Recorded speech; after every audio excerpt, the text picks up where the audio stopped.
కబురెళ్ళింది. వెళ్ళినటువంటి 7 మంత్రిసుతులు, జంబుమాలి, 80,000 మంది కింకరుల మూక వెళ్ళిపోయారు.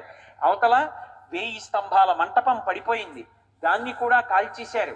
రాక్షస స్త్రీలందరూ బెదిరి అశోకవనాన్ని విడిచిపెట్టి వెళ్ళిపోయారు. శిశుపావనంలో ఆ శిశుపావృక్షం కింద సీతమ్మ తల్లి ఒక్కత్తి మాత్రం నిర్భయంగా కూర్చుంది. వెంటనే చూశాడు, 5 సేనానాయకులు ఉన్నారు.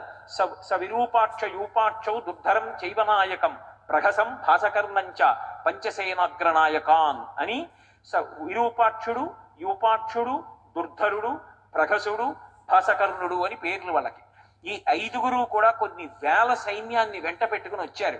వచ్చి 5 5 వైపులా చుట్టుముట్టి తమ సైన్యంతో బాణ పరంపర కురిపిస్తున్నారు.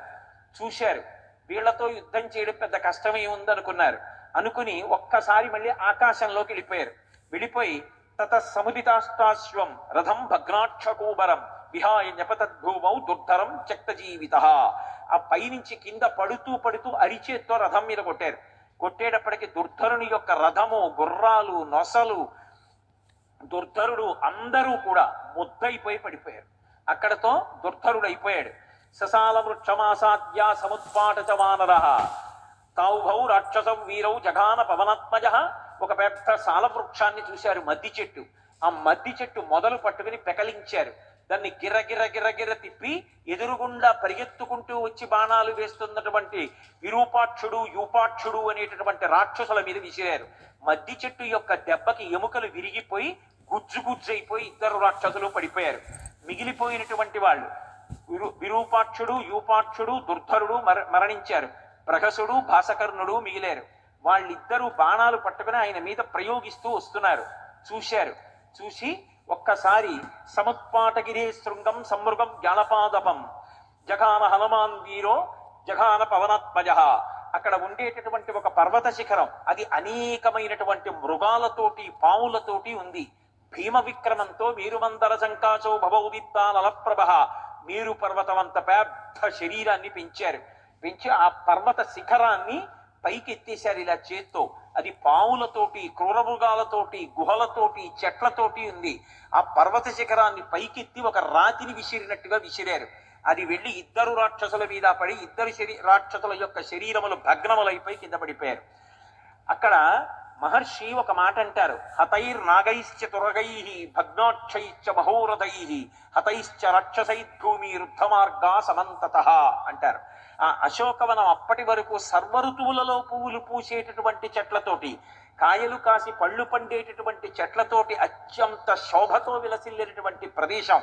సువాసనలు గుబాళిస్తూ ఉండేవి. అన్ని కాలముల యందు మదించినటువంటి పక్షులు కూస్తూ ఉండేవి.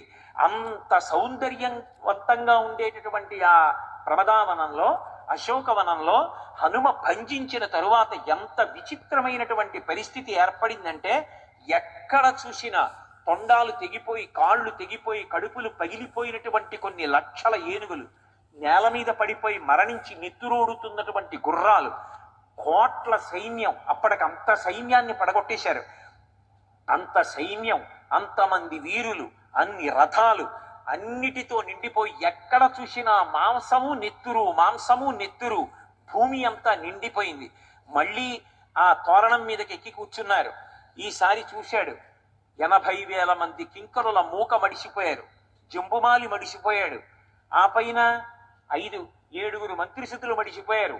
5 సేనాగ్ర నాయకులు పడిపోయారు.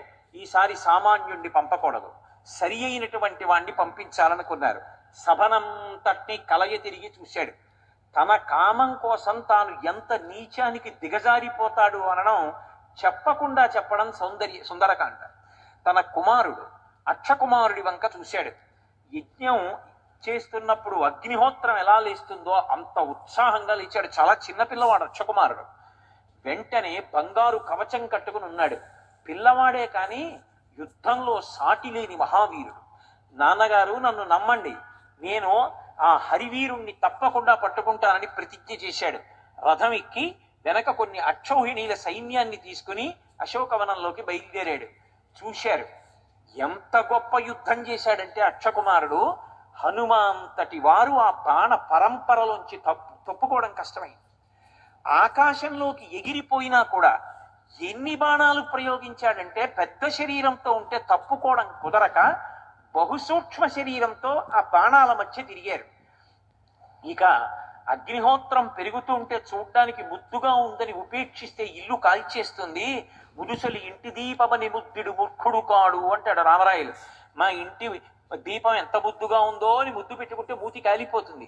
పిల్లవాడు చిన్నవాడు ఎంత బాగా యుద్ధం చేస్తున్నాడో అని ఉపేక్షిస్తే వీడు చాలా ప్రమాదం తెచ్చేట్టున్నాడు. వీడికి అలసట లేదు, యుద్ధం చేసే కొద్దీ శక్తి పుచ్చుకుంటున్నాడు. ప్రమాదకరమైన యుద్ధం కాబట్టి పిల్లవాడిని పడగొట్టాలని మనసు రాకపోయినా ఆకాశంలోంచి ఒక్కసారి నేల మీదకి దూకి చేత్తో కొట్టి రథాన్నంతటిని భగ్నం చేశారు. హనుమ వేగం అంటే అసలు ఎవరు ఊహించలేరు. మనోజవం మరుతతుల్య వేగం. అంత వేగంతో ఆయన వచ్చి కొడితే అంత ఉడుపుగా అక్షకుమారుడు రథంలోంచి తప్పుకున్నాడు. తప్పుకుని చేతిలో చంద్రహాసం పట్టుకుని ఆకాశానికి ఎగిరిపోయాడు. ఎలా? మహాతపశక్తి సంపన్నుడైనటువంటి వ్యక్తి శరీరాన్ని పరిత్యజించి సహస్రారంలోంచి బ్రహ్మరంధ్రంలోంచి తన యొక్క జీవుణ్ణి ఉద్గమింపచేసి ఉత్తమ లోకాలకి వెళ్ళిపోయినటువంటి రీతిలో ఆయన ఒక్కసారి ఆకాశంలోకి ఎగిరాడు. చూశారు స్వామి హనుమ, ఓహో వీడు ఆకాశంలో కూడా నిలబడి యుద్ధం చేస్తాడనమాట, ఉపేక్షించకూడదని ఉత్తర క్షణం ఎంత వేగంగా కిందకొచ్చారో అంత వేగంగా పైకెళ్ళారు. పైకెళ్ళి అక్షకుమారుడి ముందుకి వెళ్లకుండా కింద నుంచే 2 కాళ్ళు పట్టుకున్నారు. దురదృష్టమో అదృష్టమో హనుమాంతటి మహానుభావుడు పట్టుకున్నాడు ఆ 2 కాళ్ళు. పట్టుకుని ఆకాశంలోంచి ఒక్కసారి కిందకి ఈడ్చేశారు. ఇలా ఈడ్చేస్తూ దిగిపోయారు. మహర్షి ఒక అద్భుతమైనటువంటి యుద్ధాన్ని ఆవిష్కరించారు. అక్కడ ఏమి చేయలేదు అసలు అక్షకుమారుడితో యుద్ధాన్ని. చేతిలో 2 కాళ్ళు పట్టుకున్నారు. పట్టుకుని కొన్ని వేల మార్లు తిప్పారు ఆకాశంలో. మామూలుగానే ఏదో ఉప్పులు గుప్పు అంటారు, అటు ఇటు చేతులు పట్టుకుని కొంచెం వేగంగా కాసేపు తిరిగామనుకోండి కళ్ళు తిరుగుతాయి. అలాంటిది పట్టుకుని గిర్ర గిర్ర గిర్ర గిర్ర గిర్ర గిర్ర గిర్ర గిర్ర కొన్ని వేల మార్లు తిప్పేశారు. అలా తిప్పితే సభగ్న బాహూరుకటి శిరోధర క్షరన్న సృజ్మిర్మధితాస్తి లోచన సభగ్నబంధి ప్రవికీర్ణ బంధనో హతక్షితై వాయుసుతేన రక్షస. ఆ వేగంలో తిప్పుతుంటేట ఆ వేగాన్ని తట్టుకోలేక కనుగుడ్లు 2 ఊడి ఎగిరిపోయేట. తర్వాత ఇంకా వేగంగా తిప్పుతుంటే వేగం తట్టుకోలేక తల ఊడిపోయి ఎగిరిపోయి ఇంకా తిప్పుతూనే ఉన్నారు. ఆ తిప్పుతూ ఉండడంలో నడుం దాకా శరీరం ఊడిపోయి వెళ్ళిపోయి ఎక్కడో చెట్టును కొట్టి పడిపోయి ఇంకా తిప్పారు. మోకాళ్ళ వరకు శరీరం ఊడిపోయి వెళ్ళిపోయి ఇంకా తిప్పారు. పాదాల వరకు వెళ్ళిపోయి పాదాలు 2 చేతిలో ఉన్నాయి. ఇలా చూసి విసిరావతల పారేశారు. ఆయన యుద్ధం అంటే అలా ఉంటుంది. ఇప్పుడు ఆ వచ్చినటువంటి వాడు అక్షకుమారుడు మడిసిపోయాడు. కొడుకు చనిపోయాడన్న వార్త వెళ్ళింది. మొట్టమొదటిసారి జీవితంలో బాధ అంటే ఏమిటో రావణాసురుడికి అనుభవానికి వచ్చింది. ఇప్పటి వరకు ఒకళ్ళని బాధ పెట్టడమే, తను బాధపడ్డం అంటే తెలియదు. అవతలవాడి బాధ ఎలా ఉంటుందో ఊహించినటువంటి సంస్కారం లేదు. మొదటిసారి కన్న కొడుకు పోయాడు. బాధ అన్నది కలుక్కున గుచ్చుకుంది. చూశాడు, ఓ ఇక ఈ హరివీరుణ్ణి పట్టగలిగినటువంటి వాడు సామాన్యుడెవడు లేడు, ఇక తప్పదు, చాలా చాలా గొప్పవాణ్ణే పంపించాలి అని సభ వంక కలిగి తిరిగి కుమారుడైనటువంటి ఇంద్రజిత్ వంక చూశాడు. ఇంద్రజిత్ లేచి నిలబడ్డాడు. నాయనా, నేను యజ్ఞాలు చేసిన దైవ సంబంధంగా నాకు ఏదైనా ప్రమాదం ఏర్పడినా లేదా యుద్ధంలో నాకు ఎప్పుడైనా క్లిష్టమైన పరిస్థితి వచ్చినా నా కొడుకు ఇంద్రజిత్ ఉన్నాడు అని నిన్ను తలుచుకుని నేను ఊరట పొందుతుంటాను. నిజంగా కూడా ఉత్తరాఖండలో అగస్త్య మహర్షి రామచంద్రమూర్తి అంతఃపురానికి వెళ్ళారు. వెళ్ళి మాట్లాడుతుంటే రాముడు అడిగాడు, రావణుడికి అంత శక్తి ఎక్కడదని. అడిగితే అగస్త్యుడు అన్నాడు, రావణుడు కాదు ప్రమాదకారి, ఇంద్రజిత్ ప్రమాదకారి. ఎందుచేతనంటే రావణుడు కూడా ఇంద్రుణ్ణి ఓడించడంలో కొంచెం కాల విలంబనమై విశ్రాంతి తీసుకోవడానికి వెళ్ళాడు. ఇంద్రజిత్ వచ్చి తలుపు కొట్టాడు పడుకున్న తండ్రికి. నిద్రలో లేచి ఎందుకురా నిద్రాభంగం చేశావన్నాడు. నాన్నగారండి లంకకి వెళ్ళిపోదామన్నాడు. అదేమిట్రా, ఇంద్రుడితో యుద్ధం అవ్వాలి కదా అన్నాడు. ఓడించి నాన్నగారు కట్టేసి కాళ్ళు చేతులు కట్టి లంకకు పంపించేశాను పదండి అన్నాడు. ఇంద్రజిత్ అని బిరుదొచ్చింది. సామాన్యమైన యుద్ధం కాదు, నికుంభలా హోమం చేసి నల్లటి మేకని ఒకదాన్ని పళ్ళతో పట్టి పీకి అర్పిస్తాడు అమ్మవారికి. అర్పణ చేసి కాని రథం ఎక్కాడా ఇక అది కనపడదు. మేఘనాథుడు మేఘములలో అంతర్ధానం అయిపోతాడు. అప్పుడు ఆయన ప్రయోగించేటటువంటి అస్త్రముల ధాటికి తట్టుకోవడం ఎవరికీ సాధ్యం కాదు. యుద్ధకాండ చదువుతుంటే ఇంద్రజిత్ యుద్ధం చేస్తుంటే భయం వేస్తుంది. అసలు వీడు చచ్చిపోతాడా అని మొదటిసారి జరుగుతున్నప్పుడు అంత భయం వేస్తుంది. నేను సంపూర్ణ రామాయణం చెప్పే రోజుల్లో యుద్ధకాండ చెప్తుంటే, ఇంద్రజిత్ యుద్ధం చేస్తుంటే ఆ విషయాలు చెప్తుంటే అలా శ్రోతలు అయ్య బాబోయ్ ఏమిటి యుద్ధం ఎప్పటికవుతుంది అన్నట్టు చూస్తుండేవారు. ఇంద్రజిత్ యుద్ధం అంటే అలా ఉంటుంది. అటువంటి ఇంద్రజిత్ వంక చూశాడు. నాయనా నిన్ను సామాన్యంగా పంపించను, ఇవాళ లంకాపట్టణం యొక్క స్థితి ప్రమాదంలోకి వెళ్ళింది. వచ్చినవాడు సామాన్యుడు కాడు, ఎవరో చాలా భయంకరమైన వీరుడు. లేకపోతే ఇలా ఓడించడం సాధ్యం కాదు. బహుశः దేవతలందరూ తమ శక్తుల్ని ఒక చోట రాశి చేసి పంపారేమోననుకుంటున్నాను. ఏది ఏమైనా నువ్వు పరాకుగా ఉండు. మొట్టమొదట ఒక విషయం గుర్తుపెట్టుకో, ఆ వానరము యొక్క వేగాన్ని తగ్గించాలి. ఆ వేగము తగ్గితే తప్ప పట్టుకోలేదు. పరాకుగా ఉండి కావలసినంత సైన్యాన్ని తీసుకుని వెళ్ళమన్నాడు. తెల్లటి దంతములు పూంచినటువంటి ఐరావతం లాంటి ఏనుగుల్ని 4 ఏనుగుల్ని రథానికి కట్టుకుని ఇంద్రజిత్ బయలుదేరాడు. ఇంద్రజిత్ పేరెత్తితే భయం వేస్తుంది. అటువంటి వీరుడు, అంత మాయాయుద్ధం నిజంగా. అటువంటి వాడు యుద్ధానికి వెళ్ళాడు. వెళ్ళి స్వామి హనుమతో యుద్ధం చేస్తున్నాడు. ఎన్ని బాణాలు వేసినా ఎంత చేసినా 48వ సర్గ నడుస్తుంటే ఇంద్రజిత్తు స్వామి హనుమ యుద్ధం చేస్తున్నటువంటి సర్గల్ని పారాయణ చేస్తే ఏలినాటి శని కూడా ఉపశాంతి చెందుతుంది. ఇవాళ జరుగుతున్నటువంటి ప్రవచనంలో చదువుతున్న శ్లోకాలు, ఆ యుద్ధం అంతా కూడా ఎంత ప్రబలమైనటువంటి ఉగ్రస్థితిలో ఉన్న గ్రహాలు కూడా ఉపశాంతి చెందుతాయి ఇవి విన్నా చదివినా. అంత శక్తివంతమైనటువంటి విశేషం నడుస్తోంది అని చెప్తారు సుందరకాండలో ఈ భాగం గురించి. ఎందుకంటే హనుమ అటువంటి స్థితిలో నిలబడి ఉంటారు దుర్నిరీక్షుడై. కాబట్టి ఇంద్రజిత్ యుద్ధానికి వెళ్ళాడు. వెళ్ళి ఎదురుగుండా ఉన్నటువంటి హనుమని చూశాడు. ఎన్ని వేల బాణములు ప్రయోగించినా అసలు ఆయన చిక్కనేలి. ఆ బాణముల మధ్యలో సూక్ష్మ రూపంలో తిరుగుతున్నారు. అలసట లేదు. ఈ హరివీరుడి యొక్క వేగాన్ని తగ్గిస్తే తప్ప అసలు బంధించడం అనేటటువంటిది సాధ్యం కాదు. ముందు ఈయన వేగం ఆపాలి. ఆలోచించి ఆలస్యం చేస్తే ప్రమాదం వస్తుందని తత స్వయంభువైర్మంత్రై బ్రహ్మాస్త్రం అభిమంత్రితం. ఒక్కసారి బ్రహ్మాస్త్రాన్ని అభిమంత్రించి విడిచిపెట్టాడు.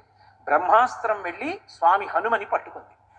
ఆయనకి జ్ఞాపకం వచ్చింది, బ్రహ్మాస్త్రం కూడా తనని బంధించదు, ఏ అస్త్రము చేత నీవు బంధింపబడవు అని. స్వామి హనుమ ఇంద్రుడి యొక్క వజ్రము దెబ్బకి నేల మీద పడిపోయినప్పుడు వాయుదేవుడు కోపగించి అన్ని ప్రాణులలోకి వెళ్ళడం రావడం ఆపేశాడు. అప్పుడు బ్రహ్మగారు దేవతలందరితో కలిసి వెళ్ళి వరాలు ఇచ్చారు. ఏ దేవత కూడా తమ అస్త్రము చేత హనుమని కట్టలేరు, బ్రహ్మాస్త్రం కూడా కట్టదు. కానీ బ్రహ్మ అంటేనే లోకమునకంతటికీ కూడా పెద్దవాడు. అందుకే తత స్వయంభువై మంత్రై బ్రహ్మాస్త్రం అభిమంత్రితం. ఆ బ్రహ్మాస్త్రము అంటే సృష్టికర్తది, లోకానికంతటికీ పెద్దవాడు. దానికి ఒక గౌరవం ఇవ్వాలి. ఏం మర్యాదో చూడండి. మీ నాన్నగారండి అన్నాడు అనుకోండి ఎవడైనా, వెంటనే ఓ గౌరవం ఇవ్వాలి. నేను మీ నాన్నగారి మిత్రుడండి అన్నాడు అనుకోండి, ఓ మా నాన్నగారి మిత్రులు, అయ్యా నమస్కారం, బాగున్నారా, ఎవరు మీరు, మా నాన్నగారితో కలిసి ఉద్యోగం చేశారా, చదువుకున్నారా అని ఓ నిమిషం ఆగి మాట్లాడాలి. అయ్యా నేను మీ గురువు గారు కలిసి చదువుకున్నాం అన్నారు అనుకోండి, ఎంత వేగంగా వెళ్ళిపోతున్న వాడైనా ఆగాలి. ఓ మా గురువు గారికి తెలుసా, మా గురువు గారు నాకు ధారకుడు, పోషకుడు, అటువంటి వారితో పరిచయం ఉందా, అయ్యా మీకు ఓ నమస్కారం అనాలి. సంస్కారం. పెద్దల పేరు చెప్తే ఆగాలి. ఆయన లోకమునకు సృష్టికర్త బ్రహ్మగారు. ఆయన పేరు మీద వచ్చిన అస్త్రం కాబట్టి కొద్దిసేపు దానికి కట్టుబడినట్టుగా ఊరుకున్నారు, గౌరవించారు. నేను దీనికి కట్టుబడను, వరమే, కానీ అలా ధిక్కరించడం మర్యాద కాదు. ఏమి మర్యాద నిజంగా, ఏమి రామాయణం. మర్యాదానాంచలోకస్య కర్త కరయితాచ సహా. మర్యాదా పురుషోత్తముడు రామచంద్రమూర్తి కించిత్ ఒక్క నిమిషం కట్టుబడ్డట్టుగా ఊరుకున్నారు. ఊరుకుని ఆగిపోయారు. ఎంతగా మాట్లాడారో చూడండి హనుమ. అది బ్రహ్మాస్త్రం, సృష్టికర్త పేరు మీద వచ్చింది. కట్టుబడతాను కాసేపని కట్టుబడ్డారు. ఆయన ఎప్పుడైతే కట్టుబడ్డట్టుగా పడ్డారో ఈ తెలిసి తెలియనటువంటి రాక్షసులందరూ బయలుదేరి వచ్చారు.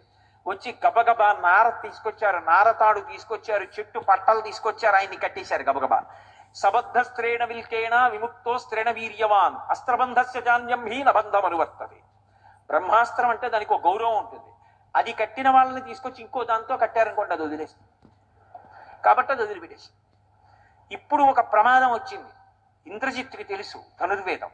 అహో మహత్కర్మ కృతం నిరర్థకం నరాక్షసైర్మంత్రగతిర్విమృష్ట వీళ్ళు తెలిసి తెలియక పెద్ద ప్రమాదం తీసుకొచ్చారు. ఎవరినైనా అవతల వాడిని బ్రహ్మాస్త్రంతో కడితే, ఒకవేళ ఏ కారణం చేతనైనా బ్రహ్మాస్త్రం ఆ వ్యక్తిని వదిలిపెట్టేస్తే మరునాడు సూర్యోదయం అయ్యే వరకు ఇక ఏ అస్త్రమో ఆ వ్యక్తిని పట్టుకోదు, చెనకదు. కాబట్టి రేపు సూర్యోదయం అయితే తప్ప హనుమని పట్టుకోలేను, ఇక దొరకరీన. కాబట్టి సమస్తమైన లంక సంశయంలోకి వెళ్ళిపోయింది. నరాక్షసైర్మంత్రగతి నిర్ముష్ట ప్రవర్తతే సంశయతాత్మ సర్వే. అందరి ప్రాణాలకి సంశయం వచ్చేసింది. ఎంత ప్రమాదం జరిగిందనుకున్నారు? హనుమకి తెలియదా ఈ విషయం? తెలుసు. కానీ ఆయన ప్రయోజనం ఏమిటోసారి రావణాసురుడితో మాట్లాడడం. ఎంతసేపు ఈ దిక్కుమాల యుద్ధం, ఎంతమందిని చంపాలి? అందుకని ఆయన కట్టుబడినట్టు నటించారు. ఆయన ఏదో కట్టుబడిపోయారని వీళ్ళు అనుకున్నారు. చారుడు చారుడు అంటూ ఆయన్ని కొడుతూ ఈడ్చుకుంటూ సభలోకి తీసుకెళ్లారు. సభలోకి తీసుకెడితే ఎదురుగుండా కూర్చున్నాడు. పెద్ద నల్లటి మబ్బు మీద కొంగల బారు ఎగురుతుంటే ఎలా ఉంటుందో అలా ముత్యాల హారం ఒకటి మెళ్ళో వేసుకుని ఉన్నాడు. 4 మంత్రులు చుట్టూ పరివేష్టించి ఉన్నారు. 10 తలలతో ఉన్నాడు. వేలాడుతున్నటువంటి పెదవులు. నల్లటి మబ్బు ఆకాశంలోంచి దిగొచ్చి ఆసనం మీద కూర్చుందా అన్నట్టుగా ఉన్నాడు. అమృతాన్ని మదిస్తే వచ్చినటువంటి నురుగా అన్నట్టుగా ఉంది. తెల్లటి వస్త్రం కట్టుకున్నాడు. లోహితాక్షం, కళ్ళల్లోంచి ఎర్రటి కాంతులు వస్తున్నాయి. మహాబాహుం, పెద్ద పెద్ద బాహువులు, 20 బాహువులు, 10 తలలు, 10 నోళ్లు, జారుతున్నటువంటి పెదవులు, బయటికి వస్తున్న నాలుక, పెదవులు తడుపుకుంటూ కూర్చున్నాడు. మనిషిని చూస్తేనే భయం వేస్తుంది, అలా ఉన్నాడు. హనుమ రావణుని వంక చూశారు. అహో రూప మహో ధైర్య మహో సత్వ మహోద్యుతి అహో రాక్షసరాజస్య సర్వలక్షణయుక్తత అన్నారు. అది ఒక మహానుభావుడి జీవితంలో ఉండేటటువంటి లక్షణం. ఆయన రోమకూపాల్లోంచి తేజస్సు కొడుతోంది. రావణుడి యొక్క రోమకూపాల్లోంచి ఆయన చేసిన తపస్సు అటువంటిది. అబ్బా, అహో రూప మహో ధైర్య మహో సత్వ మహోద్యుతి. ఏమి ధైర్యం, ఏమి రూపం, ఏమి టీవీ, ఏమి కాంతి, ఏమి ప్రకాశం. అసలు రోమకూపాల్లోంచి వస్తోంది కాంతి. ఎంత డాబుగా ఉన్నాడు. వీడి ఎందు పరదారాగ్రహణం అనేటటువంటి మహాపాపం లేకపోతే, వీడి ఎందు అధర్మ బుద్ధి లేకపోతే ఇంద్ర పదవితో కలిపి 3 లోకములు నేలగలిగిన మొనగాడు. ఎంత గొప్ప సాముద్రిక లక్షణాలు! ఎటువంటి వేళ్ళు, ఎటువంటి గోళ్ళు! సులక్షణ నకాంగుష్టై స్వంగుళీ తలలక్షితై. అటువంటి చేతులు, అటువంటి కాళ్ళు, వక్షస్థలం, అలా ఉన్నాడే. ఏమి కాంతి అనుకున్నారు. రావణాసురుడు హనుమ వంక చూశారు. శంకాహృతాత్మా దధ్యౌసా కపీంద్రం తేజసావృతం కిమేష భగవాన్ నంది భవే సాక్షాత్ దిహాగతః ఏన శక్తోస్మి కైలాసే మయా సంచలితే పురా. వాడికి మాత్రం గుడ్డి గుట్టుక్కుమంది. ఇది ఉపాసనలో ఉండే తేడా. ఇద్దరూ భగవదుపాసకులే. కానీ ఒకడు అధర్మం వైపు నడుస్తూ ఉంటాడు, ఒకడు ధర్మం వైపుకు నడుస్తూ ఉంటాడు. ధర్మం వైపు నడిచినటువంటి వాడికి ఉన్న ధైర్యం అధర్మం వైపు నడిచినటువంటి వాడికి ఉండదు. అందుకే హనుమ వంక చూడగానే శంకాహృతాత్మా దధ్యౌసా కపీంద్రం తేజసావృతం, హనుమ యొక్క తేజస్సు వంక చూశాడు. అబ్బా, ఏవి తేజస్సురా ఇది! కిమేష భగవాన్ నంది భవే సాక్షాత్ దిహాగతః. నందీశ్వరుడిలా కనపడ్డారు. ఏవిరా, నాకు ఈయన చూస్తే వానరుడిలా కనపడటం లేదు, నందీశ్వరుడిలా కనపడుతున్నాడు. ఒకవేళ నేను ఒకనాడు పుష్పక విమానం ఎక్కి కైలాస పర్వత శిఖరం మించి వెళ్ళిపోతున్నాను. అకస్మాత్తుగా పుష్పక విమానం ఆగిపోయింది. ఉత్తరాఖండలోంచి చెప్తున్నాను. ఆగిపోతే మంత్రులను అడిగాను, ఎందుకు వెళ్ళటం లేదు విమానం అని అడిగాను. కింద కైలాస పర్వతం ఉంది, దాని మీద పార్వతీ పరమేశ్వరులు ఉంటారు, కాబట్టి ఈ విమానం వెళ్ళటం లేదన్నారు. అక్కడి నుంచి విమానంలో కిందకి దిగి పార్వతీ పరమేశ్వరులు విహారం చేస్తే శంకరుడికి యుక్తాయుక్త విచక్షణ ఉండక్కర్లేదా? రావణ బ్రహ్మ పుష్ప విమానంలో వెడుతుండగా కింద పార్వతీదేవితో విహరించి విమానం ఆపుతాడా? ఏది పిలవమన్నాడు. నందీశ్వరుడు ఎదురొచ్చాడు. ఎదురొచ్చి ఎవరు నువ్వని అడిగాడు. వానరముఖంతో ఉన్నామని చెప్పి నందిని చూసి వికటాట్టహాసం చేశాడు. వెంటనే నందీశ్వరుడు అన్నాడు, నిన్ను సంహరించడానికి నేను చాలు, కానీ భవిష్యత్ కాలంలో నీ కొంప ముంచడానికి వానరులు వస్తారు. నా ముఖం చూసి వానరముఖం అన్నావు, ఒక వానరుడి యొక్క తేజస్సు చూసినప్పుడు నేను జ్ఞాపకానికి వస్తాను. వానరముఖాలతో వచ్చినటువంటి వాళ్ళ వల్లనే లంకాపట్టణం సర్వనాశనం అయిపోతుంది, శపిస్తున్నానన్నారు. కాబట్టి కిమీష భగవాన్ నంది భవే సాక్షాత్ దిహాగతః ఏన శక్తోస్మి కైలాసే మయా సంచలితే పురా. ఒకవేళ ఆ మహావానరం వచ్చిందా ఏమి? శాపాలన్నీ కలిపి కట్టి కుడపడం ప్రారంభిస్తున్నాయి ఇంకా. కాబట్టి ఆయన వంక చూసి కించిత్ భయపడ్డాడు. జీవితంలో మొట్టమొదటిసారి అసలు ఒకరిని చూసేటప్పటికే భయపడ్డాం. శంకాహృతాత్మా దధ్యౌస, మనసులో శంక బయలుదేరింది. ఈయన తేజస్సు ఏమిటి ఇలా ఉంది, ఈయన తేజస్సు చూస్తే భయం వేస్తోందే అనుకున్నాడు. తాను మాట్లాడితే గౌరవానికి తక్కువని తాను మాట్లాడకుండా ప్రధానమంత్రి ప్రహస్తుడి వంక తిరిగి సంజ్ఞ చేశాడు. ప్రహస్తుడా, నువ్వు మాట్లాడు, ఎక్కడి నుంచి వచ్చింది ఈ వానరం అడగమన్నాడు. ప్రహస్తుడు లేచి, ఓ వానరమా, భయపడకు, మా ప్రభు దయాశాలి, పరమధైర్యవంతుడు, అపారమైన పరాక్రమశాలి, 3 లోకములను గెలిచినవాడు. నిజం చెప్పావా ప్రాణభిక్ష పెడతాడు, నిజం చెప్పలేదా కుత్తుక ఉత్తరిస్తాడు.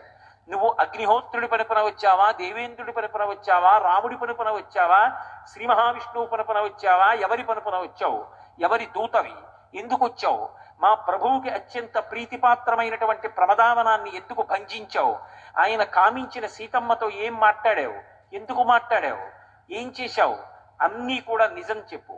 నిజం చెప్పావా ప్రాణం దక్కుతుంది, నిజం చెప్పలేదా నీ ప్రాణములు దక్కవు. మా ప్రభు ఎదురుగుండా నిలబడి ఉన్న సత్యాన్ని మాట్లాడు అన్నాడు. ప్రహస్తుడి వంక చూసి నవ్వి అన్నాడు, నీతో మాట్లాడడానికి కోసం నేను ఇక్కడికి రాలేదు, రావణుడితో మాట్లాడడానికి వచ్చాను. నీతో కాదు చెప్పవలసింది, రావణాసురుడితోటే చెప్తాను తిన్నగా. నేను వచ్చింది ఎవరి పనుపున వచ్చానంటే విష్ణువు పరుపున, శివుడి పరుపున, బ్రహ్మ పరుపున, ఇంద్రుడి పరుపున, అగ్ని పరుపున, దేవతల పరుపున వచ్చిన వాడను కాను. నేను నిక్కచ్చిగా వానరుణ్ణి. నేను వానర ప్రభు అయినటువంటి సుగ్రీవుడి పనుపున వచ్చాను. భ్రాతుశ్రుడి సమాదేశం సుగ్రీవస్య మహాత్మనః. సుగ్రీవుని యొక్క సోదరుడు అయిన ఓ రావణ విను, నేను చెప్పిందన్నాడు. సుగ్రీవుడికి ఎలా సోదరుడయ్యాడు రావణాసురుడు? భ్రాతుశ్రుడి సమాదేశం ఎలా అన్వయం అవుతుంది అంటే ఎత్తి పొడిచాడు మహానుభావుడు హనుమ. ఒకానొకప్పుడు వాలి ఈ రావణాసురుడు కలిపి సంధి చేసుకున్నారు. ఏమని అంటే, లోకంలో ఎక్కడ ఏ అపురూపమైన స్త్రీ కనపడినా, ఎక్కడ ఏ అపురూపమైన వస్తువు కనపడినా మన ఇద్దరం ఎత్తుకొద్దాం, మన ఇద్దరికి అదే పని, ఇద్దరం ఎత్తుకొద్దాం, ఎత్తుకొచ్చినవి ఇద్దరం అనుభవిద్దాం, నేను అనుభవించి నీకు ఇస్తాను, నువ్వు అనుభవించి నాకి, ఇది మన ఇద్దరి మధ్య ఒప్పందం అని అపవిత్రమైన ఒప్పందం చేసుకున్నారు. మన ఇద్దరం అన్నదమ్ముల్లా బతుకుదామని చెప్పి సంధి చేసుకున్నారు. మరి రావణాసురుడు వాలిని అన్నదమ్ముళ్ళా చూస్తే వాలి తమ్ముడు సుగ్రీవుడు ఏమవుతాడు? సోదరుడేగా అవుతాడు. అందుకని భ్రాతుశ్రుని సమాదేశం సుగ్రీవస్య మహాత్మనః, సుగ్రీవుడు నీ సోదరుడు పంపిన సందేశం విను. ఒకటి అంతర్లీనంగా ఏమిటి, మా సుగ్రీవుడికో లక్షణం ఉంది, ముందు రాయబారం పంపిస్తాడు, చెప్తే సరే, లేకపోతే రాముణ్ణి తీసుకొచ్చి చంపిస్తూ ఉంటాడు. వాలిని అలాగే చంపించాడు సోదరుడు, తర్వాత నిన్ను ఇలాగే పంపిస్తాడు. ఇది అంతర్లీనమైన ప్రతిపాదన, అది సుందరకాండ, అది సౌందర్యం. ఒక్క వాక్యంలో ఇన్నిటిని గుప్పిస్తారు చేసి ఆ రావణుడి వంక చూశారు. నీకు తెలియదా రావణ, తెలియనట్టు నన్ను ప్రశ్నలు వేస్తామే, నేను సుగ్రీవుడు పరుపున వచ్చాను, నేను రామదూతని, అక్లిష్టకర్ముడైనటువంటి రామచంద్రమూర్తి హేళగా కష్టం లేకుండా ఏ పనులనైనా నిర్వర్తించగలడని నీకు తెలుసు. దశరథ మహారాజు గారు అయోధ్యానగరాన్ని రాజధాని చేసుకుని కుమారులు కలగలేదని అశ్వమేధం చేసి పుత్రకామేష్టి చేస్తే దేవతల యొక్క అనుగ్రహం చేత కలిగినటువంటి 4 కుమారులలో రామలక్ష్మణ భరత శత్రుఘ్నులలో పెద్దవాడైనటువంటి రామచంద్రమూర్తి పరమధర్మాత్ముడు, సుగుణాభిరాముడు. అటువంటి రాముడు తండ్రిని సత్యవాక్యమునందు నిలబెట్టడం కోసం భార్య అయిన సీతమ్మతో తమ్ముడు లక్ష్మణస్వామితో కలిసి అరణ్యవాసానికి వచ్చినప్పుడు దండకారణ్యంలో తస్య భార్య వనేనష్ట సీతామపహృత, నువ్వు సీతమ్మ తల్లిని అపహరించావు, వైదేహస్య సుత రాజ్ఞా జనకస్య మహాత్మనః, ఆమె విదేహ వంశానికి చెందినటువంటి జనక మహారాజు గారి యొక్క కుమార్తె, అటువంటి సీతమ్మని, ఆ తస్య భార్య వనేనష్ట సీతా పతిమనువ్రత, పతిని అనుసరిస్తున్నటువంటి మహాపతివ్రత అయినటువంటి సీతమ్మ తల్లి యొక్క జాడ నీకు తెలుసు, ఎందుకంటే ఆవిడిని అపహరించి తెచ్చి దాచావు. నాకు తెలియదు అంటావేమో, లక్షితేయం మయా సీత తథా శోకపరాయణ గృహ్యయాం అభిజానాసి పంచాస్యమివ పన్నగీం. సీతమ్మని నువ్వు అపహరించి తెచ్చి ఎక్కడ దాచావో అక్కడికి వెళ్ళి నేను సీతమ్మని చూసొచ్చాను. సీతమ్మ అంటే నువ్వు అనుభవించదగిన సామాన్యమైనటువంటి అతివా అనుకుంటున్నావు. ఆమె 5 తలల పాము. నువ్వు విషం కలుపుకున్న అన్నాన్ని ఎదురుగుండా పెట్టుకున్నావు. తెలియక సీతమ్మ జోలికి వెళ్ళావు, నిష్కారణంగా మృత్యువు పొందుతావు. నేను పొందననుకుంటున్నావేమో, నిన్ను తోకకి చుట్టి 4 సముద్రాల్లో ముంచినటువంటి వాడు వాలి. ఆ వాలిని ఒక్క బాణంతో కొట్టి చంపినటువంటి వాడు రామచంద్రమూర్తి. ఆ రామచంద్రమూర్తి యొక్క ఇల్లాలు సీతమ్మ. ఆ సీతమ్మ జోలికెళ్ళి బ్రతికి బట్టగట్టగలిగినటువంటి వాడు లోకంలో ఎవరైనా ఉంటాడా? నాకు బ్రహ్మగారి వరాలున్నాయి, నన్నెవ్వడు ఏమీ చేయలేడు అనుకుంటున్నావేమో. తృణభూతాహితామన్యే ప్రాణినో మానుషాదయ అని నువ్వు బ్రహ్మగారి దగ్గర వరం అడిగావు. నేను నరవానరుల యొక్క పేరెత్తను, వాళ్ళు నాకు తృణంతో సమానం, అందుకని వాళ్ళ చేతిలో మృత్యు ఉండకూడదన్న వరాన్ని నేను అడగనని తృణప్రాయంగా వాళ్ళ పేర్లు విడిచిపెట్టావు. సుగ్రీవో నహిదేవోయం నాసురో నచరక్షధ నదానవో నగంధర్వో నయక్షో రజపన్నగ. సుగ్రీవుడు రాక్షసుడు కాడు, దేవతగాడు, గంధర్వుడు కాడు, కిన్నెరుడు కాడు, కింపురుషుడు కాడు. కాబట్టి సుగ్రీవుడు నువ్వు అడిగినటువంటి వరాల జాబితాలోకి రాడు. పూర్ణమైనటువంటి వానరుడు మా ప్రభువు, కాబట్టి వానరుడి చేతిలో మరణిస్తావు. రాఘవో మానుషో రాజన్ సుగ్రీవస్య మహాత్మనః. రాముడు పరిపూర్ణమైనటువంటి మనుష్యుడు. 12 నెలలు కౌసల్య గర్భవాసం చేసి పైకొచ్చాడు. తతశ్చ ద్వాదశే మాసే చైత్రే నామవికే తిథౌ నక్షత్రేతి దైవచ్చే సోచ్య సంస్థేషు పంచషు గ్రహేషు కర్కటై లగ్నే వాక్పతాం బిందునా సహ ప్రోద్యమానే జగన్నాథం సర్వలోక నమస్కృతం అంటారు మహర్షి బాలకాండలో. 12 నెలలు కౌసల్య గర్భవాసం చేసి 5 గ్రహములు ఉచ్చస్థితిలో ఉండగా చైత్రమాసంలో నవమి తిథి నాడు మధ్యాహ్నం వేళ ఆవిర్భవించినటువంటి మహానుభావుడు. ధనుర్వేదమంతా తెలుసున్నవాడు, బ్రహ్మాస్త్రం ఎరిగినటువంటి వాడు. అటువంటి రామచంద్రమూర్తి నీ మీదకి యుద్ధానికి వస్తే తట్టుకుని నిలబడగలిగినటువంటి శక్తి రావణా నీకుందా? నిలబడగలవా? పైగా సీతమ్మ ఎవరనుకుంటున్నావు? ఆవిడ 5 తొలల పాము, మహాపతివ్రత. ఆవిడని తీసుకొచ్చి బాధ పెట్టినందుకు, ఆవిడ కన్నుల వెంట నీరు కారినందుకు నిష్కారణంగా ప్రాణాలు కోల్పోతావు. తదేవ ఫలమన్వేతి ధర్మస్య ధర్మనాశన ప్రాప్తం ధర్మబలం తావద్భవతా నాత్ర సంశయ. ఇవాళ ఇంత కీర్తిని పొందావు, ఇన్ని భోగాలు అనుభవిస్తున్నావు, ఇంత సంతోషంగా ఉన్నావు. దానికి కారణం నువ్వు చేసినటువంటి తపస్సు, నువ్వు చేసినటువంటి పుణ్యం, నువ్వు చేసిన ఆరాధన. వాటన్నిటి వల్ల కాంచలలంకాధిపత్యం పొందావు.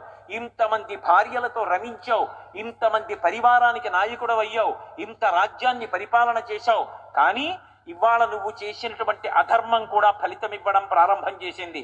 దానికి గుర్తు నా చేతిలో నీ కుమారుడు అక్షకుమారుడు మరణించాడు. పుత్రశోకంతో మనసులో బాధపడుతున్నావు. ఇన్ని కోట్ల మంది రాక్షసుల్ని నేను ఒక్కడినే చంపాను, ప్రమదావనాన్ని భంజించాను, నీ భద్రతా వ్యవస్థని ప్రశ్నార్థకం చేశాను, 100 యోజనముల సముద్రాన్ని దాటి లంకాపట్టణంలోకి వచ్చాను, శింశుపా వృక్షం మీద కూర్చుని సీతమ్మతో మాట్లాడాను, ఆవిడ్ని చూశాను, నీ దగ్గరికి వచ్చాను, నీ దర్శనం చేశాను, నీతో మాట్లాడుతున్నాను. ఇది చాలదా నువ్వు చేసిన పాపం ఫలితం ఇవ్వడం ప్రారంభించిందని చెప్పడానికి? కాబట్టి ఇప్పటికైనా తెలుసుకుని రాముడి పట్ల మర్యాదతో ప్రవర్తించడం ప్రారంభం చేయి. రాముడి చేతిలోంచి తప్పుకోగలనని అనుకుంటున్నావేమో.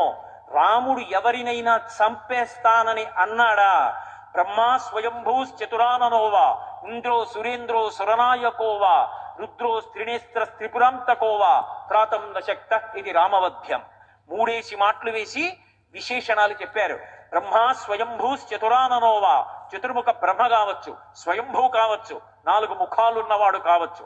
రాముడు చంపేస్తానంటే ఇక ఎదురెళ్ళాడు. ఇంద్రో సురేంద్రో సురనాయకోవా, ఇంద్రుడు కావచ్చు, సురేంద్రుడు కావచ్చు, లేకపోతే దేవతలకు నాయకుడు కావచ్చు, అడ్డు రాడు రాముడి విషయంలో. అలాగే రుద్రో స్త్రినేస్త్ర త్రిపురాంతకోవా, రేపు నాకు చెప్పలేదంటాడు. చెప్పడానికి వచ్చారు కదా మాట. రేపొద్దున్న రుద్రుడు త్రిపురాంతకుడు త్రయంబకుడు పరమశివుడు అడ్డుపడతాడు అనుకుంటున్నావేమో. శివకేశవులు అభేదం. ఆ శివుడే రాముడిగా ఉన్నాడు, రాముడే శివుడిగా ఉన్నాడు. కాబట్టి శివుడు అడ్డుపడడు. త్రాతున్న శక్త ఇది రామవధ్యం. రాముడు చంపుతానన్న వాణ్ణి రక్షించడం ఈ లోకంలో ఎవరికీ సాధ్యం కాదని తెలుసుకో. రావణ, మర్యాద తెలుసుకొని బ్రతికావా బ్రతికిపోతావు. సీతమ్మని తీసుకెళ్లి ప్రశ్రవణ పర్వత శిఖరముల మీద కూర్చున్నటువంటి రామచంద్రమూర్తికి సమర్పించి కృతకృత్యుడవయ్యావా జీవితం ఉంది.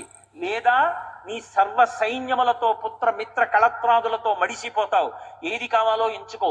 భాస్కర రామాయణంలో భాస్కరుడు అంటాడు, ఒక్కసారి రామచంద్రమూర్తి కాని ఆగ్రహం చెంది యుద్ధానికి లంకాపట్టణానికి వచ్చేశారా, ఆయన వెనక లక్ష్మణస్వామి కూడా వచ్చేశాడా, మండిత విస్ఫులింగ విషమ జ్వలితానల కీలలు వబ్జ గర్భాండము నిండ రామ వసుదాదిపుడీషడు వజ్ర సాధనా ఖండిత పంక్తి కంఠ కడకంఠ పురాంతక శైలచాల నౌద్దండ బల ప్రచండ పురదండ విఖండన చండకాండముల్.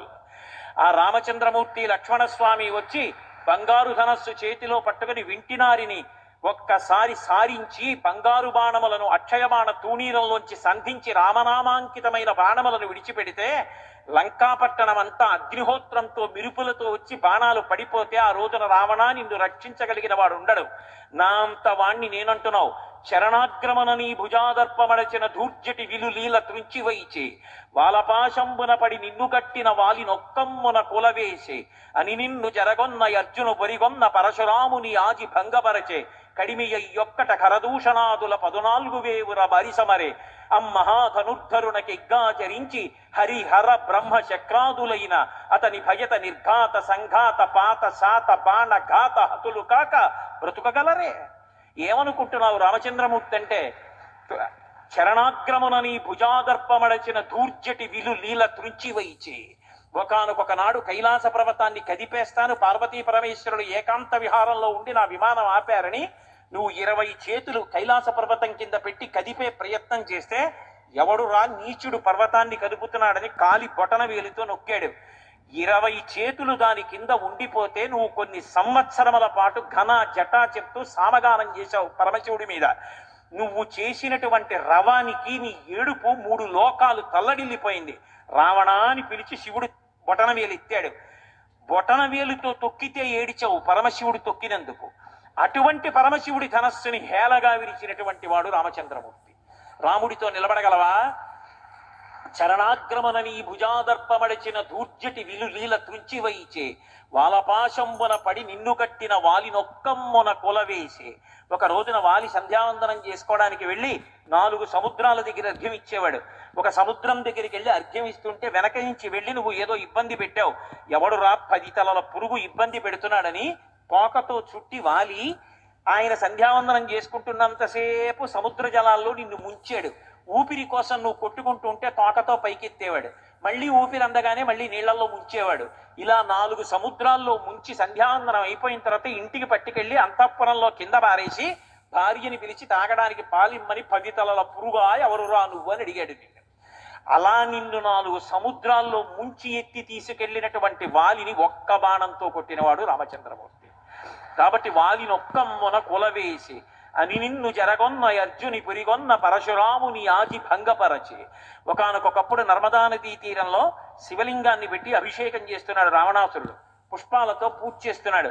కింద నదీ ప్రవాహానికి కింద కార్తవీర్యార్జునుడు తన యొక్క భార్యలతో కలిసి జలక్రీడలు ఆడుతున్నాడు. ఎవరో ఒక భార్య అడిగింది, నీ 1000 చేతులతో ప్రవాహాన్ని ఆపగలవా అంది. ఆపేస్తానని 1000 చేతులు అడ్డుపెట్టి ప్రవాహాన్ని ఆపాడు. ఆ ప్రవాహం వెనక్కి పెరుగుతూ పెరుగుతూ వచ్చి ఆ సైకతలింగాన్ని అక్కడ పెట్టి ధ్యానంలో ఉన్నాడు శివుడు. ఆ ప్రవాహం ఒడ్డు దాటి వచ్చి శివలింగాన్ని తనలో కలిపేసుకుని పువ్వులు నీటి మీద తేలిపోయాయి. రావణాసురుడికి ఆగ్రహం వచ్చి తన యొక్క మంత్రుల్ని పిలిచి సుఖసారుణుల్ని ప్రవాహానికి కింద ఎవడున్నాడో చూసి రమ్మన్నారు. కార్తవీర్యార్జునుడు ఉన్నాడన్నారు. రావణాసురుడు వెళ్ళి కార్తవీర్యార్జునుడితో కలియబడ్డాడు. అప్పటికి ఆయన విపరీతంగా మద్యం తాగి మదోన్మత్తుడై ఉన్నాడు. అంత మద్యం తాగి తూలుతూ మదోన్మత్తుడై ఉన్నవాడు అవలీలగా రావణాసురుడిని ఓడించి తీసుకెళ్లి కారాగారంలో పారేస్తే ఆ రోజున పులశ్చ బ్రహ్మ వెళ్ళి తాతగారు వెళ్ళి కార్తవీర్యార్జునుడికి చెప్పి విడిపించారు రావణాసురుణ్ణి. అలా నిన్ను ఓడించినటువంటి వాడు కార్తవీర్యార్జునుడు. ఆ కార్తవీర్యార్జునుడి 1000 చేతులు తన గండ్రగొడ్డలితో తరిగేసిన వాడు పరశురాముడు. పరశురాముడి చేతి విష్ణు చాపం అందుకున్నవాడు రామచంద్రమూర్తి. అటువంటి రాముడితో నువ్వు యుద్ధం చేస్తావా? అని నిన్ను జరగొన్న అర్జుని పెరుగొన్న పరశురాముని ఆది భంగపరచే కడిమియొక్కట కరదూషణాదుల 14,000 బారిసమరి. 14,000 మంది కరదూషణాదులున్న రాక్షసుల్ని అరణ్యంలో మోహరించావు.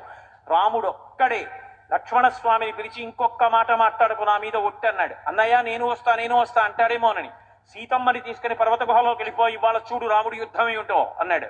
14,000 మంది ఎదురు నిలబడ్డారు. ఎప్పుడు బాణం తీశాడో, ఎప్పుడు సంధించాడో, ఎప్పుడు విడిచిపెట్టాడో తెలియదు. 1:48 నిమిషములలో 14,000 మంది రాక్షసులు కరదూషణాదులతో పడిపోయారు. శూర్పణక చూసి తెల్లపోయి అందుకన్నాడు గోపరాజు గారు, బండన భీముడత్తజన బాంధవుడుజ్వల బాణతూణ కోదండ కళాప్రచండ భుజతాండవ కీర్తికి రామమూర్తికిన్ రెండవ సాటి దైవమికలేడునుచున్ గడకట్టేరి కాడండ నిడదమ్ముల జండము నిండమత్త వేదండములెక్కి చాటను దాచరది కరుణాపయోనిధి అన్నాడు. నేను 4 వీధుల కూడలిలో 4 స్తంభాలు కట్టి పెద్ద భేరీ కట్టి ఏనుగు మీద వచ్చి ఢామ్ ఢామ్ అని కొట్టి యుద్ధం వస్తే మా రామచంద్రమూర్తి యొక్క బాహువులు రుద్రతాండవం చేస్తాయి. ఆయనని మించిన దైవం ఎక్కడున్నాడు కాపాడడంలోని లోకానికి ప్రకటనం చేస్తానన్నాడు.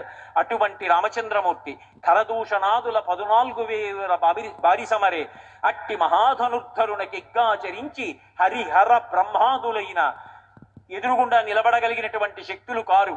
అటువంటిది కేవలం రాక్షసుడివి నువ్వు రామచంద్రమూర్తితో యుద్ధం చేస్తావా? నువ్వు నిలబడతావా?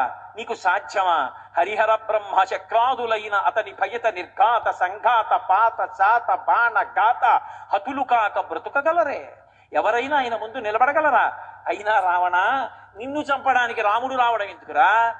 తురగశ్చందన మత్తవారణ భట స్తోమంబుతో కూడా నీపురి భస్మంబుగ కాల్చి సైనిక సుహృత్పుత్రాన్ని జశ్రేణి నెత్తురు క్రక్కన్ పడగృద్ది చంపి మరి మృత్యుక్రూరతన్ పట్టి నీ శిరములు త్రుంపగ నేనే చాలు జయశ్రీ లబ్ధి వర్ధిల్లగా.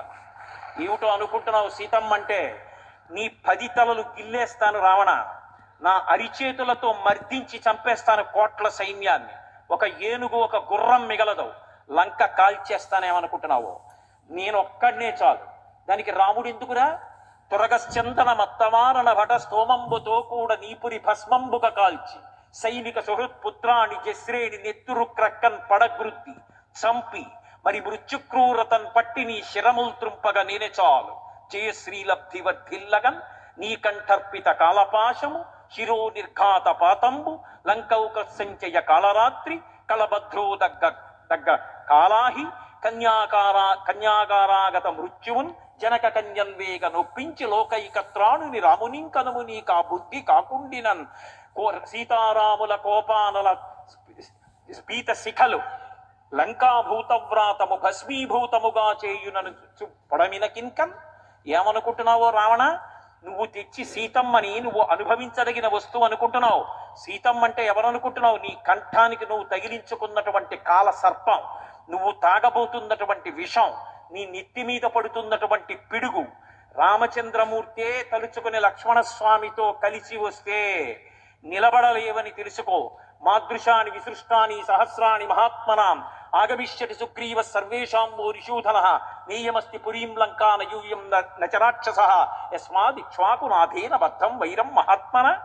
10 ఏనుగుల బలం ఉన్నవాళ్ళు, 50 ఏనుగుల బలం ఉన్నవాళ్ళు, 100 ఏనుగుల బలం ఉన్నవాళ్ళు, 1000 ఏనుగుల బలం ఉన్నవాళ్ళు, నా వంటి వాళ్ళు కొన్ని వేల మంది, లక్షల మంది, కోట్ల మంది వానరులు భల్లూకములు మా ప్రభువైన సుగ్రీవుడికి వశవర్తులు. ఇంతమందితో కలిసి సుగ్రీవుడు సముద్రాన్ని దాటి లంకాపట్టణానికి వచ్చి రామలక్ష్మణులతో కలిసి యుద్ధం ప్రారంభిస్తే నువ్వు నీ పరివారం అగ్నిహోత్రంలో శలభాలు పడ్డట్టు పడిపోతారు. ఆ పరిస్థితి రాకముందే నువ్వు రక్షించుకో. సీతమ్మని తీసుకెళ్లి రామచంద్రమూర్తికి సమర్పించి కృతకృత్యుడుక. ధర్మాత్ముడు రాముడు, నువ్వు తప్పు చేశావని చూడడు, కాపాడతాడన్నాడు. హనుమ యొక్క ఆవేశం, హనుమ యొక్క సందేశం విన్నాడు. ఎక్కడ లేని కోపం వచ్చింది. ఈ వానరాన్ని శిరచ్ఛేదం చేయండి అన్నాడు. విభీషణుడు లేచాడు. అన్నయ్య, సాధుర్వా ఇదివా సాధు పరైరేషా సమర్పిత బ్రవన్ పరార్థం పరమాన్నదూతో వధమర్హతి. నువ్వు ఇన్ని వేదాలు చదువుకున్నావు, ఇన్ని శాస్త్రాలు చదివావు, ఇన్ని కావ్యాలు చదివావు, ఇన్ని విషయాలు చదివావు. ఎవరి పనుపునైనా ఒక దూత వచ్చి మాట్లాడితే ఒకవేళ ఆయన తన యొక్క పరిధిని అతిక్రమించి మాట్లాడినప్పటికీ కూడా దూతని వధించకూడదు. పైగా వచ్చిన దూతని వధిస్తే నీ పౌరుషం ఎలా తెలుస్తుంది, నీ పరాక్రమం ఎలా తెలుస్తుంది? వెనక్కి వెళ్ళి చెప్పేవాడు ఎవడుంటాడన్నయ్య? చంపకూడదు. అంతగా దూత తన పరిధిని దాటాడని నీకు అనిపిస్తే నువ్వు కొన్ని శిక్షలు వెయ్యవచ్చు. ఆయన యొక్క అంగములలో ఒక అంగాన్ని తొలగించవచ్చు, లేదా జుత్తు గురిగించవచ్చు, లేదా కాల్చి వాతలు పెట్టవచ్చు. ఇటువంటి పనులు చెయ్యాలి తప్ప నదుతో వధమర్హతి. అన్నయ్య, ధర్మశాస్త్రం అంగీకరించదు. అన్నీ చదివిన నీ వంటి వారే ధర్మం తప్పిపోతే ఇక లోకంలో ధర్మం అన్నది ఎలా నిలబడుతుంది అన్నయ్య? నీ వంటి వారు చేయవలసిన పని కాదు, కోపాన్ని నిగ్రహించుకో అన్నాడు.